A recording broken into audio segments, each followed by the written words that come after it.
آنے کا ذکر ایک دو حدیثوں میں نہیں بلکہ 200 سے لے کر 250 احادیث اور اقوال تابعین میں ملتا ہے۔ ام المومنین حضرت ام سلمہ رضی اللہ تعالیٰ عنہ روایت کرتی ہیں کہ میں نے رسول اللہ صلی اللہ تعالیٰ علیہ وسلم کو یہ فرماتے ہوئے سنا کہ آپ علیہ الصلوۃ والسلام نے فرمایا مہدی حق ہے، اور مزید آپ علیہ الصلوۃ والسلام نے فرمایا امام مہدی سیدہ فاطمہ الزہرا رضی اللہ تعالی عنہا کی اولاد سے ہوں گے۔ بہت ہی اہم بات یہ ہے کہ مہدی آپ کا نام نہیں ہے بلکہ آپ کا لقب ہے۔ ان کی کچھ اور صفتیں بیان کرتے ہوئے اللہ عز و جل کے آخری نبی صلی اللہ تعالی علیہ وسلم نے ارشاد فرمایا مہدی میری نسل سے ہوں گے، ان کی ناک پتلی اور بلند ہوگی اور پیشانی روشن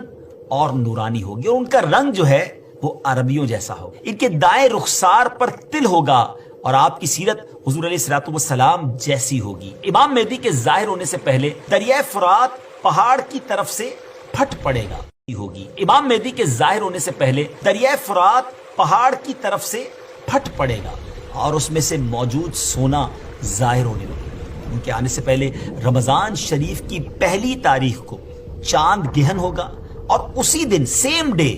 دوپہر کے وقت سورج گہن ہوگا، اور ایسا گہن پہلے کبھی نہ ہوا ہوگا۔ اور 3 یا 7 راتیں مشرق یعنی ایسٹ کی طرف سے ایک بڑی آگ ظاہر ہوگی اور بہت بڑے بڑے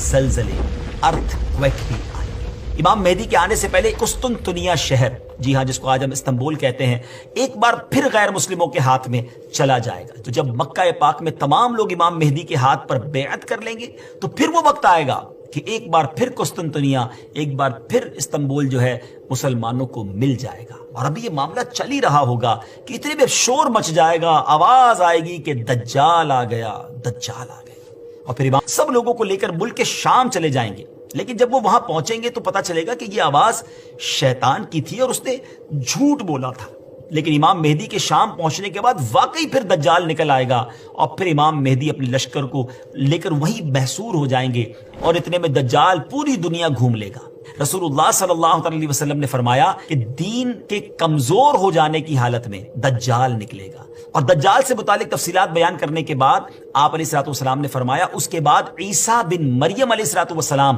آسمان سے اتریں گے، پھر نماز فجر کے لیے اقامت ہوگی، اور مسلمانوں کے امیر امام مہدی کہیں گے کہ اے روح اللہ امامت کے واسطے آگے تشریف لائیں۔ حضرت عیسیٰ علیہ الصلوۃ والسلام فرمائیں گے تمہارا امام ہی تمہیں نماز پڑھائے۔ تو اس وقت امام مہدی رضی اللہ تعالیٰ عنہ نماز کی امامت فرمائیں گے۔ جب لوگ نماز سے فارغ ہو جائیں گے تو مل کر حضرت عیسیٰ علیہ الصلوۃ والسلام کی قیادت میں دجال سے مقابلے کے لیے نکلیں گے۔ اب دجال کی حالت مقابلے کے لیے نکلیں گے، اب دجال کی حالت یہ ہوگی کہ وہ حضرت عیسیٰ علیہ الصلوۃ والسلام کی سانس کی خوشبو سے پگھلنا شروع ہو جائے گا، وہ بھاگے گا اور حضرت عیسیٰ علیہ الصلوۃ والسلام اس کا پیچھا فرمائیں گے اور باب لد کے پاس اس کی پیٹھ میں نیزہ ماریں گے، اور اس سے وہ جہنم واصل ہوگا۔